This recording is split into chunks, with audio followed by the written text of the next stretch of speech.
தன்னை அறிதலின்றி பின்னை ஏது அறிகிலேன்.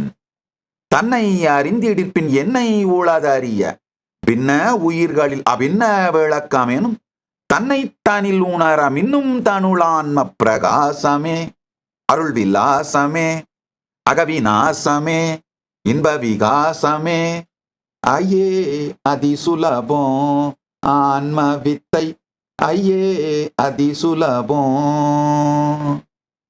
நன்றாக புரிந்து கொள்ளுங்கள். நீங்கள் சிறு சிறு சிறு சிறு சிறு சக்தி மண்டலங்களின் தொகுப்பு. நீங்க அணுக்களால் உருவாக்கப்பட்டிருக்கிறீர்கள் அப்படின்னு ஒன்னே ஏதோ சின்ன சின்ன சின்ன சின்ன சின்ன பந்து மாதிரி இருக்கிற ஏதோ பொருட்களால உருவாக்கப்பட்டிருக்கோம் நினைச்சுக்காதீங்க. உங்களுக்கு புரியறதுக்காக அறிவியல் புத்தகங்கள் அணுக்களை ஒரு பந்து மாதிரி வரைஞ்சி காட்டுறாங்க. ஆனா அது சிறு சிறு சிறு சிறு சிறு பந்துக்களாக இல்லை. உண்மையில் அணுக்கள் எப்படி இருக்குன்னா அது ஒரு உயிர் மண்டலம், வைப்ரேஷன், ஃப்ரீக்வன்சி, எனர்ஜி ஃபீல்ட். உங்கள் எல்லா பிரச்சனைகளுக்கும் தீர்வுகளை பெற பகவான் நித்யானந்தரை கேளுங்கள். ஆஸ்க் நித்யானந்தா AI சேனலை சப்ஸ்கிரைப் செய்யுங்கள்.